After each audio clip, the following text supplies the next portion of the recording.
Hello बच्चों। तो चलिए आज हम लोग क्लास 8 की पहला चैप्टर जो है उसको पढ़ने के लिए जा रहे हैं। और पहला चैप्टर हमारा कौन सा है? Rational number.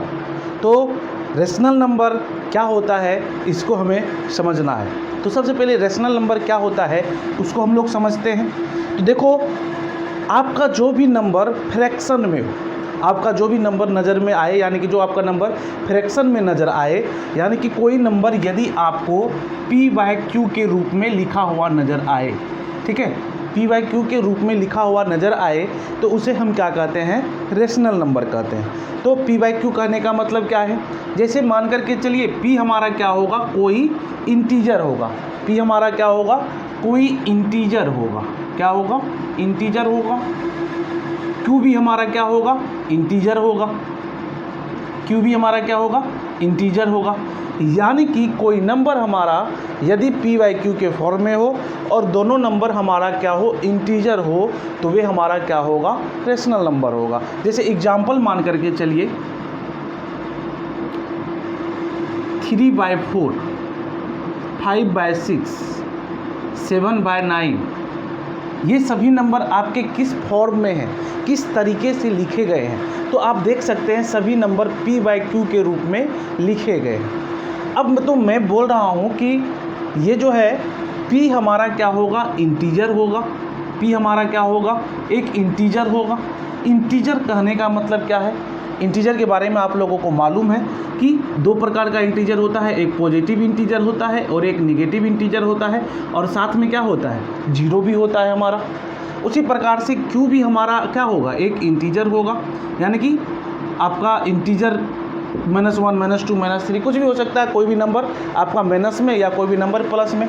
q भी हमारा क्या होगा? एक इंटीजर होगा। लेकिन q जो है हमारा 0 के बराबर नहीं हो सकता है, ठीक है। q हमारा 0 के बराबर नहीं हो सकता है। क्यों नहीं हो सकता है? क्योंकि जब हमारा q = 0 हो जाएगा तो वे हमारा रेशनल नंबर नहीं कहलाएगा। देखो क्यों बच्चों? तो यदि हम 3/0 लिखें, ठीक है, 3/0 लिखे तो 3 को यदि हम 0 से डिवाइड करेंगे तो ये हमारा क्या आ जाएगा? इसको जब हम सॉल्व करेंगे तो ये सॉल्व होगा ही नहीं। इसको हम क्या कहते हैं? इन्फिनिट, ठीक है।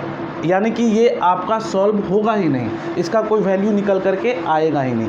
तो इसीलिए ये हमारा रेशनल नंबर नहीं होगा, ठीक है बच्चों। जैसे मान करके चलो 5/0, तो ये भी आप किसी भी हाल में इसको सॉल्व नहीं कर पाओगे और आपका ये इन्फिनिटी निकल करके आएगा, ठीक है, जिसको हम सॉल्व नहीं कर पाएंगे। तो इसीलिए ये भी हमारा रेशनल नंबर नहीं होगा। अब आपके मन में ये बात होगा कि नीचे में यदि हमारा 0 है तो क्या यदि ऊपर में 0 होगा तो वे रेशनल नंबर होगा? तो इस चीज़ को हम लोग देखते हैं। तो देखो, सबसे पहले हमने क्या बोला कि जो p है, p हमारा इंटीजर होना चाहिए, q भी हमारा इंटीजर होना चाहिए, लेकिन q = नॉट 0, q बराबर 0 कभी भी नहीं होना चाहिए। उस केस में वे हमारा रेशनल नंबर नहीं हो पाएगा। तो अब आपके मन में होगा कि 0/3 क्या हमारा ये रेशनल नंबर है? यस, 0/3 हमारा रेशनल नंबर है। क्यों रेशनल नंबर है? क्योंकि ये ऑटोमेटिक p/q के फॉर्म में है। ये हमें मालूम है कि 0 में किसी भी नंबर से यदि हम डिवाइड करें तो हमारा वैल्यू 0 होता है, ये तो हमें मालूम है। लेकिन यहाँ पे हमें ये बात नहीं मालूम है कि यदि हम 3 में 0 से डिवाइड करें तो वे नंबर हमारा कितना आएगा। तो इससे ये समझ लो आप लोग कि जो भी नंबर हमारा क्या होता है? p/q के फॉर्म में होता है और q = नॉट 0, ठीक है। तो हम क्या लिखेंगे? विच एनी नंबर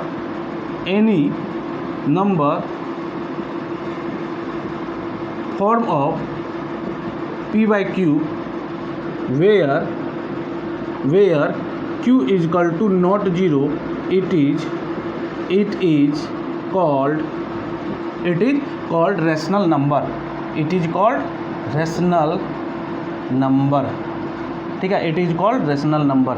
यानी कि रेशनल नंबर की डिफिनीशन की बात करें तो क्या कहेंगे? Which any numbers form of p/q, यानी कि कोई भी नंबर हमारा p/q के फॉर्म में होगा जहां q = नॉट 0, यानी कि q हमारा 0 नहीं होगा। It is called rational number. अब देखिए एक बात और, ये तो मैंने आपको समझा दिया कि यदि आपका नीचे में 0 होगा तो वे क्या होगा? ये आपका रेशनल नंबर नहीं होगा, ठीक है। और ऊपर में यदि 0 होगा तो क्या होगा, वे रेशनल नंबर होगा, क्योंकि हमें मान पता है कि वे 0 आएगा। अब मैं बात करता हूँ कि आपको यदि कोई पूछे कि ये 3, 5, 7 क्या ये रेशनल नंबर है, तो हम कहेंगे जी सर ये रेशनल नंबर है। अब बताओ क्यों, आपका ये तो p/q के फॉर्म में नहीं है, पर रेशनल नंबर कैसे हो गया? तो देखो रेशनल नंबर ये इस प्रकार से हो गया, जैसे आपका ये क्या है 3 है, ठीक है, क्या है 3 है, हम 3/1 को क्या लिख सकते हैं, 3 लिख सकते हैं। तो ये तो यहाँ पे क्या है, नीचे में 1 हमारा क्या है, छुपा हुआ है। तो नीचे में जो 1 छुपा हुआ है तो यही हमारा क्या है, q है, और ये हमारा क्या है, p है। तो ये p/q के फॉर्म में तो है ही हमारा, तो हम कहेंगे कि ये हमारा रेशनल नंबर है, ठीक है। उसी प्रकार से 5/5 जो है 5/1 लिख सकते हैं, तो ये भी हमारा क्या है, 5 के बराबर है, तो ये p/q के फॉर्म में तो है। तो हम कह सकते हैं कि जो भी नंबर हमारा स्ट्रेट फॉरवर्ड होगा, यानी कि सीधा यदि कोई नंबर होगा, सीधा कोई भी इंटीजर हो, कोई भी इंटीजर जो होगा वे हमारा क्या होता है, रेशनल नंबर होता है। तो आपकी क्लास में कुछ ज़्यादा नहीं पढ़ना है, जितना मेन चीज़ है मैंने आपको बता दिया है। अब इससे रिलेटेड थ्योरी को हम लोग देखते हैं, तब तक आप लोग जल्दी से इसे नोट कर लीजिए। बच्चों अब हम प्रॉपर्टीज़ की बात करते हैं, और प्रॉपर्टी में सबसे पहले हमारा क्या आता है, क्लोजर प्रॉपर्टी। तो जैसा कि मैंने आपको 7th क्लास में भी पढ़ाया था कि क्लोजर प्रॉपर्टी क्या होता है, यानी कि वहाँ पे हम लोगों ने क्या पढ़ा था कि जो क्लोजर प्रॉपर्टी होता है उसमें a+b यानी कि किसी दो नंबर को यदि हम ऐड करते हैं और सब्ट्रैक्ट करते हैं तो हमारा जो होता है वहाँ उधर भी क्या निकलता है, एक इंटीजर मिलता है। हमें क्या मिलता है, एक इंटीजर मिलता है, ठीक है, क्या मिलता है, एक इंटीजर मिलता है। तो उसी चीज़ को यहाँ पे हम अप्लीकेबल करेंगे और क्या कहेंगे यहाँ पे कि यदि हम किसी दो रेशनल नंबर को ऐड करें तो हमारा क्या मिलना चाहिए, एक रेशनल नंबर मिलना चाहिए, ठीक है, रेशनल नंबर मिलना चाहिए। तो देखिए जैसे हम एडिशन की बात करते हैं, एडिशन में यदि आपका, ठीक है, क्लोजर प्रॉपर्टी लगेगा तो क्या होगा, तो मान करके चलिए a/b plus c/d is equal to e/f, और ये जो e/f निकलेगा ये हमारा क्या होगा, रेशनल होगा, ठीक है, ये हमारा क्या होगा, रेशनल होगा। तो देखते हैं क्या ऐसा हो सकता है। तो देखो a मान के चलिए 3 लेते हैं, b हम क्या लेते हैं, 2 लेते हैं, ठीक है, a हम 3 लेते हैं, b क्या लेते हैं, 2 लेते हैं, c चलिए 4 ले लेते हैं, और d जो है 6 ले लेते हैं। तो इसको यदि हम सॉल्व करेंगे तो क्या होगा, हमारा 2 और 6 का एलसीएम कितना हो जाएगा, 6 हो जाएगा, 2 3 जा 6, तो यहाँ पे हम क्या लिखेंगे, 9 लिखेंगे प्लस 4 लिखेंगे, तो ये हमारा कितना हो जाएगा, 13/6। तो ये जो 13/6 है क्या है, हमारा रेशनल नंबर है, तो यस ये हमारा रेशनल नंबर है। तो इसमें आपका क्लोजर प्रॉपर्टी लग रहा है। चलिए दूसरा हम सब्ट्रैक्शन की बात करते हैं, क्या सब्ट्रैक्शन में भी ये प्रॉपर्टी लगती है, ये जो प्रॉपर्टी है आपकी ये अप्लीकेबल है, तो देखते हैं। तो देखिए सबसे पहले यदि हम a/b माइनस c/d करें तो ये आपका क्या होगा, एक कोई इंटीजर ये रेशनल निकलेगा e/f, जिसको हम क्या कहेंगे, ये रेशनल होना चाहिए, क्या होना चाहिए, एक रेशनल होना चाहिए, रेशनल नंबर होना चाहिए।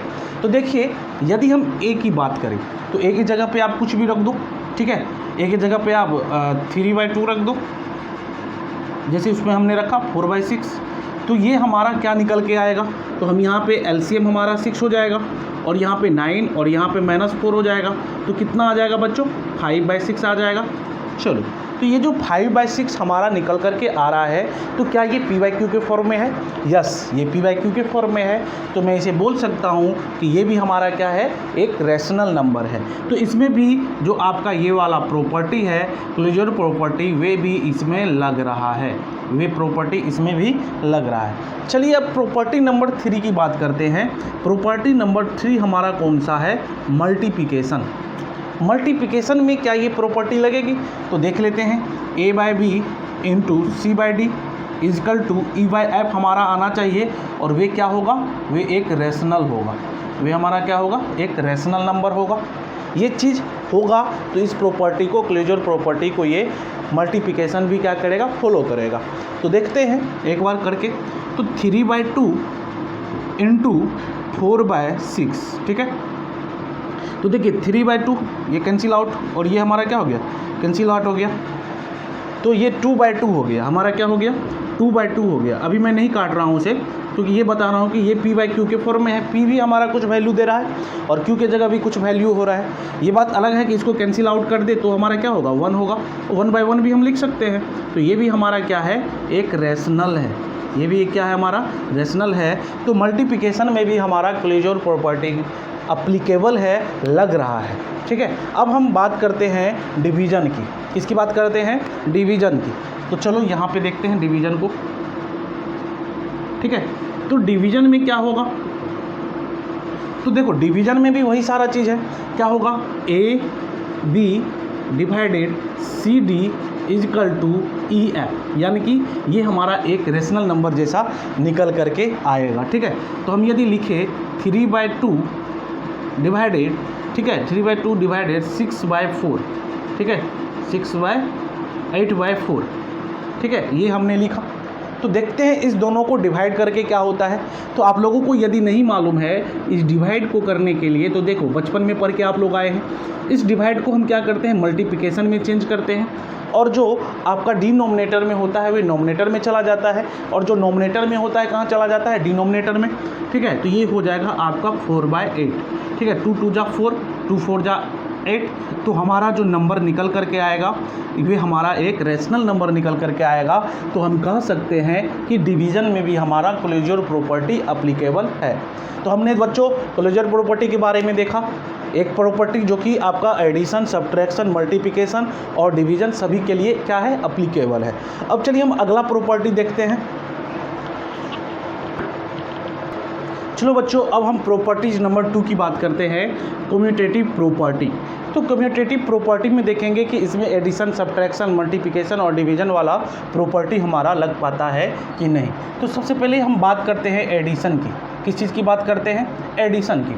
तो एडिशन में क्या होता है, देखो कम्यूटेटिव प्रॉपर्टी आप लोग पिछली क्लास में पढ़ चुके हैं, a - b equal to b - a, या a + b equal to b + a, या a × b equal to b × a, ये चीज़ होता है। तो यहाँ पे आपका रेशनल नंबर का बात हो रहा है। क्लास 7 में आपका किस चीज़ का बात हो रहा था, वहाँ पे इंटीजर का बात हो रहा था। तो इंटीजर में हम लोगों ने लगाया। यहाँ पे किस चीज़ का बात हो रहा है, तो यहाँ पे बात हो रहा है आपका रेशनल नंबर का। तो रेशनल नंबर में कम्यूटेटिव प्रॉपर्टी यदि हम लगाएंगे तो किस प्रकार से होगा, तो कहने का मतलब है a/b plus c/d is equal to ये होना चाहिए c/d प्लस a/b के फॉर्म में। ठीक है, तो ये हमारा होगा कम्यूटेटिव प्रॉपर्टी को फॉलो करेगा। तो देखते हैं इसमें क्या ये एप्लीकेबल है।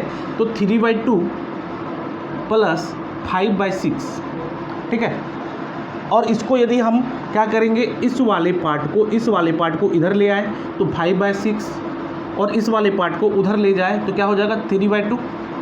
इसके पोजीशन को हमने क्या किया, चेंज कर दिया। ठीक है, अब देखते हैं इसको सॉल्व करके क्या ऐसा होता है। तो चलो इसका एलसीएम कितना हो जाएगा, 6 हो जाएगा। तो 2 3 जा 6, 3 3 जा 9 और प्लस 5। चलिए इधर हम देखते हैं, तो 2 ये 6 हो जाएगा, यहाँ 5 3 3 जा 9। तो ये हमारा कितना आ रहा है, 14/6 आ रहा है, इजकल टू कितना आएगा, 14/6 आएगा। तो यहाँ से आप देख सकते हैं कि ये जो प्रॉपर्टी है एडिशन जो है कम्यूटेटिव प्रॉपर्टी को क्या कर रहा है, फॉलो कर रहा है। यानी कि हमारा LHS और RHS क्या हो रहा है, बराबर आ रहा है। तो हम कहेंगे कि यस कम्यूटेटिव प्रॉपर्टी जो है ये फॉलो करेगा। ठीक है, चलिए अब हम सब्ट्रैक्शन देखते हैं।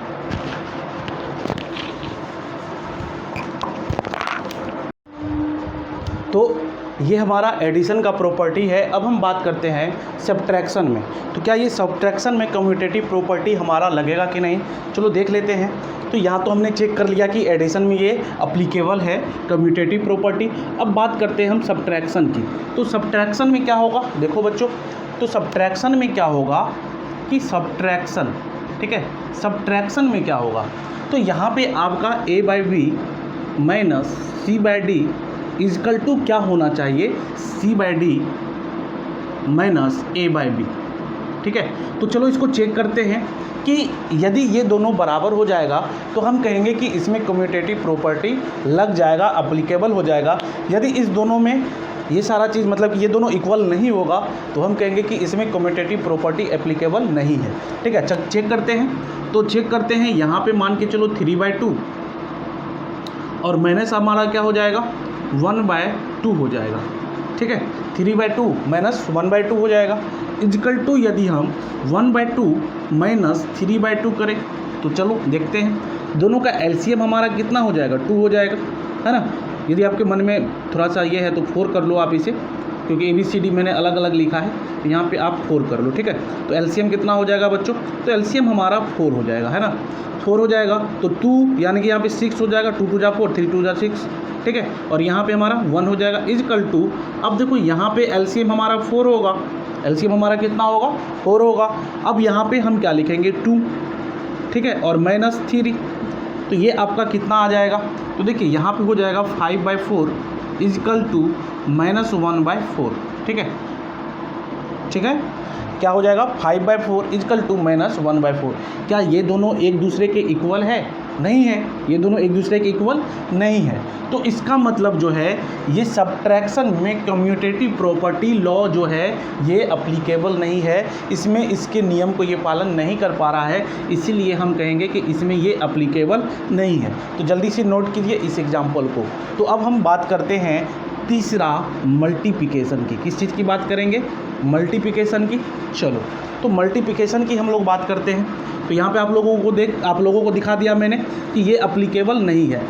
तो मल्टीप्लिकेशन में क्या कहा जा रहा है, तो कहा जा रहा है A/B into C/D is equal to C/D into A/B। ठीक है, तो क्या हो जाएगा 3/2 इंटू 4/9।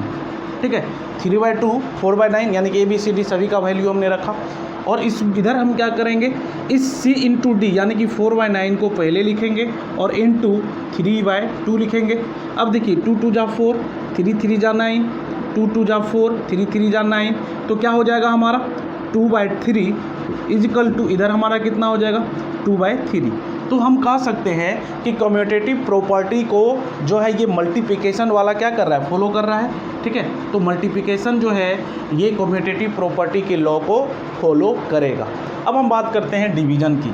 क्या होता है डिवीज़न में, ठीक है, डिवीज़न में हमारा क्या होता है कि डिवीज़न में कम्यूटेटिव प्रॉपर्टी हमारा फॉलो करता है या नहीं।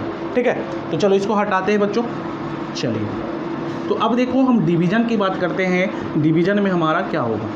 तो सबसे पहले डिवीज़न में आप लोग देख सकते हैं कि यदि हम A/B डिवाइडेड C/D करें तो ये हमारा कितना होना चाहिए, तो ये हमारा होना चाहिए C/D डिवाइडेड A/B।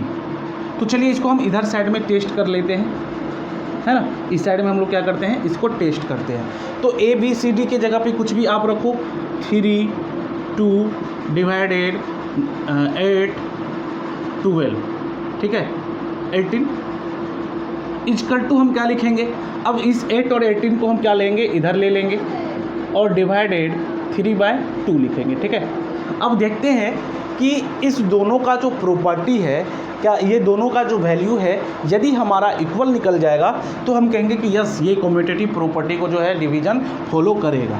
यदि नहीं निकलेगा तो हम कहेंगे कि नहीं करेगा। ठीक है, और ये सारा का सारा किस में बात हो रहा है, रेशनल नंबर में। ठीक है, सारा का सारा किस में बात हो रहा है, रेशनल नंबर में। रेशनल नंबर के लिए हम सारे कामों को कर रहे हैं। तो क्या हो जाएगा 3/2, ठीक है, और उसके बाद इसको हम मल्टीप्लिकेशन में चेंज करेंगे, ये हो जाएगा हमारा। इधर क्या हो जाएगा 8/18 और इसको मल्टीप्लिकेशन में चेंज करेंगे तो 2/3 हो जाएगा। ठीक है, 2 9 जा 18, तो क्या हो जाएगा 27/8 हो जाएगा इजकल टू, अब देखिए 2 9 जा, ठीक है, 2 9 जा, तो 8 मतलब कितना हो गया 27। तो अब जो हमारा ये निकल करके आया है, एक जगह पे 27/8 निकल के आया, RHS में हमारा 8/27 निकल करके आया। 27/8 और 8/27 क्या इक्वल है, नहीं इक्वल है, हमें मालूम है कि इक्वल नहीं है। ठीक है, तो इसीलिए हम कहेंगे कि कम्यूटेटिव लॉ को डिवीज़न जो है फॉलो नहीं करता है रेशनल नंबर में। ठीक है बच्चों, तो चलिए अब हम बात करते हैं अगली प्रॉपर्टी की। चलिए अब हम बात करते हैं एसोसिएटिव प्रॉपर्टी की, ठीक है। तो एसोसिएटिव प्रॉपर्टी में सबसे पहले हम बात करते हैं एडिशन की, ठीक है। तो एडिशन में क्या होगा हमारा, एडिशन में क्या होगा एसोसिएटिव प्रॉपर्टी में, तो एसोसिएटिव प्रॉपर्टी हमारा क्या होता है कि यदि हम A by B plus C by D plus E by F करेंगे तो ये हमारा किसके बराबर होगा, तो ये हो जाएगा आपका, ठीक है। अब एक वाले को हम क्या करेंगे, छोड़ देंगे, यानी जैसे ए प्लस बी प्लस क्या हमने लिखा सी प्लस ये C by D plus E by F, तो अब हम क्या करेंगे कि एक को बाहर निकाल देते हैं, ठीक है। यानी कि इस प्रकार से होता था आपका ए प्लस बी प्लस सी, ठीक है, और ये हो जाता था किसके बराबर, तो ए प्लस बी और प्लस सी के बराबर, इस फॉर्म में होता था वहाँ पे इंटीजर्स में, तो वही यहाँ पे भी हमारा होगा, ठीक है। तो हम एक को क्या करेंगे, बाहर कर देंगे, तो A by B plus C by D और हो जाएगा हमारा प्लस ई बाई एफ। तो चलिए चेक करते हैं कि इसमें जो है एसोसिएटिव प्रॉपर्टी लॉ यानी कि फॉलो ये करता है कि नहीं। तो सबसे पहले ए की जगह पे आप 3 दीजिए, बी के जगह पे 2 दे दीजिए, उसके बाद 4 दीजिए, उसके बाद क्या है 2 दे दीजिए, ई के जगह पे 6 दे दीजिए, और इसके बाद जो है यहाँ पे आप 3 दे दीजिए, चलिए 3 2 4 दे दीजिए, सबसे अच्छा, ठीक है।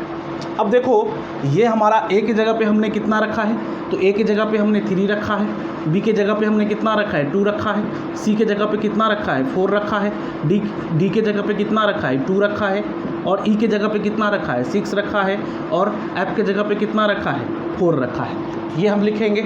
अब चलिए इसको यदि हम सॉल्व करेंगे तो क्या होगा हमारा, तो 3/2 प्लस, अब देखिए 2 और 4 का एलसीएम कितना होगा 4 होगा, तो 2 2 जा 4 यानी कि 4 8 हो जाएगा। अब जो है यहाँ पे हमारा 6 होगा इजकल टू, तो यहाँ पे एलसीएम 2 हो जाएगा, तो 3 + 4 और प्लस 6/4 होगा।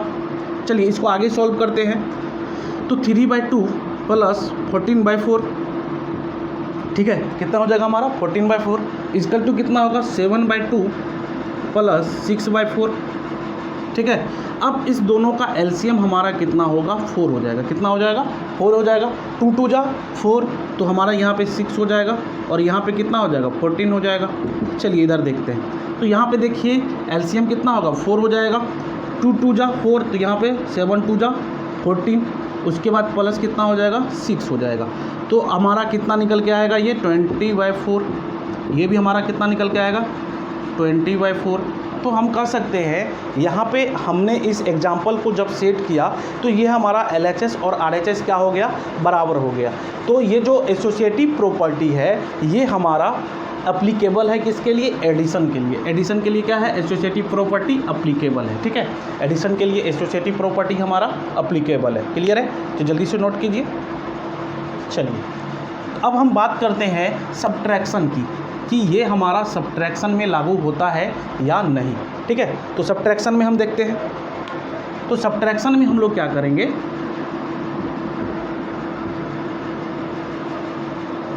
सब्ट्रैक्शन में हम क्या करेंगे, तो देखो यहाँ पे सब्ट्रैक्शन में सारा का टर्म सारा टर्म क्या हो जाएगा माइनस हो जाएगा, तो क्या होगा A/B minus C/D minus E/F equal to A/B minus C/D minus E/F, ठीक है, इसको हम लिखेंगे।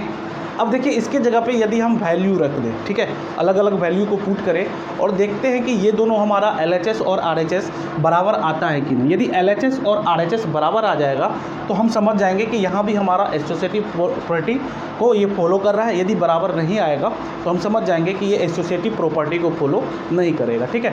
तो चलिए देखते हैं, तो यहाँ पे क्या होगा, तो A/B है, तो A की जगह पे हम कितना लिखेंगे, तो A की जगह पे चलिए 3 लिख दे हैं, 3/2 माइनस 5/4 माइनस 6/2, ठीक है, ये हम लिख देते हैं।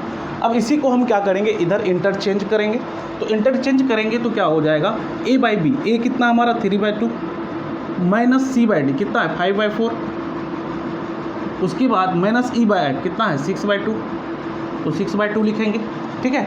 अब देखिए इसको सॉल्व करेंगे तो क्या होगा हमारा, तो 3/2 माइनस अब इसका एलसीएम ले लीजिए आप, तो एलसीएम हमारा कितना होगा 4 होगा। तो हम लिखेंगे 5 माइनस, ठीक है, 2 2 यानी कि यहाँ पे 12 हो जाएगा। क्लियर है, क्या हो जाएगा 12 हो जाएगा। चलिए इधर वाले को सॉल्व करते हैं। तो एलसीएम हमारा कितना है 4 है ना। यहाँ पे कितना हो जाएगा 3 2 जा 6 माइनस 5 और माइनस 6/2 हो जाएगा। क्लियर है। चलिए यहाँ पे देखते हैं अब क्या होगा बच्चों। तो देखो प्यारे बच्चों, अब जो है 3/2 माइनस, ठीक है, अब 5 में से यदि हमारा 12 माइनस हो जाएगा तो -7/4 हो जाएगा। क्या हो जाएगा -7/4 हो जाएगा। और इधर हमारा कितना हो जाएगा 1/4 माइनस 6/2 हो जाएगा। ठीक है। अब देखिए हम क्या करेंगे, यहाँ पे माइनस और माइनस क्या होता है प्लस होता है, आप लोगों को मालूम है, 7 क्लास में पढ़ के आए हैं। तो 3/2 प्लस 7/4, ठीक है, क्या होगा 3/2 प्लस 7/4। और इधर हमारा क्या हो जाएगा, तो इसको चलिए सॉल्व कर लेते हैं। तो ये आपका 4 हो जाएगा एलसीएम, तो 1 माइनस 12, ठीक है, 1 माइनस 12। इसको जब हम इधर सॉल्व करेंगे तो देखिए इस दोनों का एलसीएम कितना होगा, इस दोनों का एलसीएम कितना हो जाएगा 4 हो जाएगा।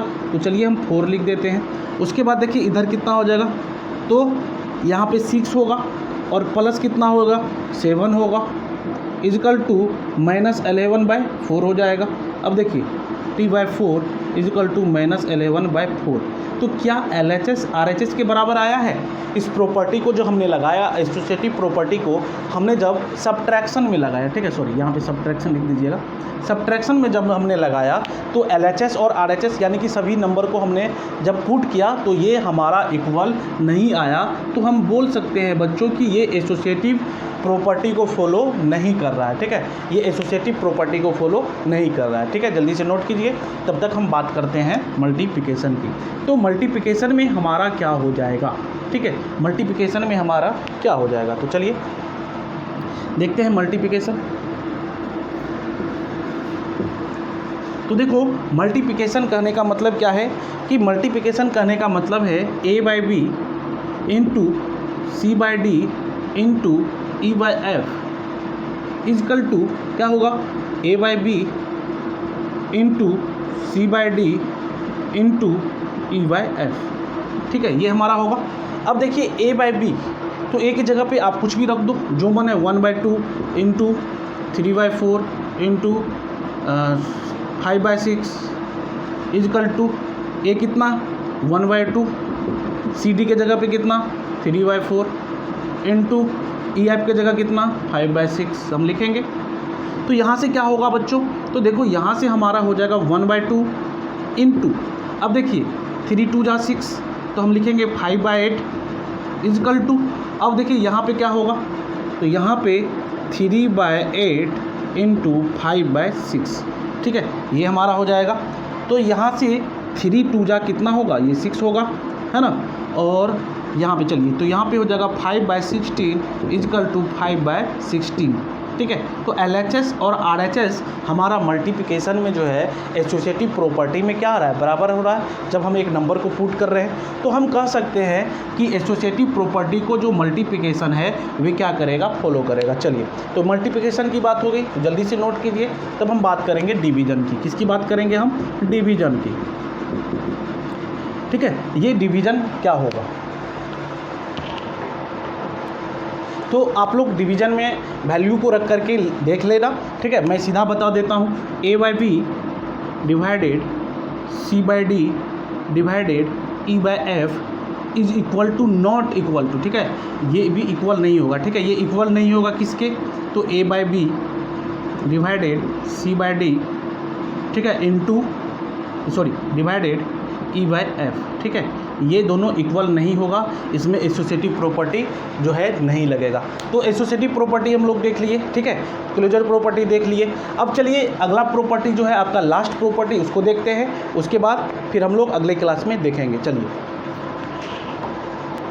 तो डिस्ट्रीब्यूटिव प्रॉपर्टी क्या होता था इंटीजर्स में जैसे a था और b प्लस c हुआ करता था, तो वहाँ पे हम क्या लिखते थे, ab प्लस ac लिखते थे। या हमारा यदि a b माइनस c हुआ करता था तो हम क्या लिखते थे, ab माइनस ac लिखा करते थे। ठीक है, अब हम बात किसकी कर रहे हैं, हम बात रेशनल नंबर की कर रहे हैं। तो इसमें जो है आपका क्या हो जाएगा डिस्ट्रीब्यूटिव प्रॉपर्टी में, तो देखिए यदि हम क्या कहें यदि 1/2 कहें या a/b, इसके फॉर्म में लिखते हैं a/b कहेंगे तो हमारा क्या हो जाएगा, यहाँ पे c प्लस d होगा, ठीक है, सॉरी c/d प्लस e/f होगा। तो इसको यदि हम इस डिस्ट्रीब्यूटिव प्रॉपर्टी को सॉल्व करेंगे तो क्या कैसे होगा, तो इसको हम क्या करेंगे, इसके साथ मल्टीप्लिकेशन करेंगे तो लिखेंगे a/b इंटू c/d, ठीक है। अब हम किस चीज़ का साइन देंगे, अब देखिए प्लस का साइन है तो हम प्लस का साइन देंगे। अब फिर इसको हम क्या करेंगे, इसके साथ मल्टीप्लिकेशन करेंगे तो क्या हो जाएगा, a/b और इंटू e/f हो जाएगा, ठीक है। ये हमारा निकल करके आ जाएगा। यदि हमारा यहाँ पे साइन क्या हो, माइनस का हो, तो क्या होगा a/b, उसके बाद c/d माइनस e/f। तो इस केस में जो हमारा निकल करके आएगा वे आएगा a/b इंटू c/d, ठीक है। अब देखिए कौन सा साइन है, माइनस का साइन है तो माइनस का साइन देंगे और उसके बाद आपका क्या हो जाएगा a/b इंटू e/f, ठीक है। तो इस प्रकार से आपका ये क्या हो जाएगा, डिस्ट्रीब्यूटिव प्रॉपर्टी हो जाएगा, ठीक है बच्चों। तो प्रॉपर्टी के बारे में हम लोगों ने एक एक करके अच्छे से पढ़ लिया है। अब अगली क्लास में हम लोग जो है नंबर लाइन देखेंगे, उसके बाद दो रेशनल नंबर के बीच का, ठीक है, दो रेशनल नंबर के बीच के नंबर को निकालना सीखेंगे। चलिए तो अगले क्लास में मिलते हैं, तब तक के लिए इसको नोट कर लीजिए।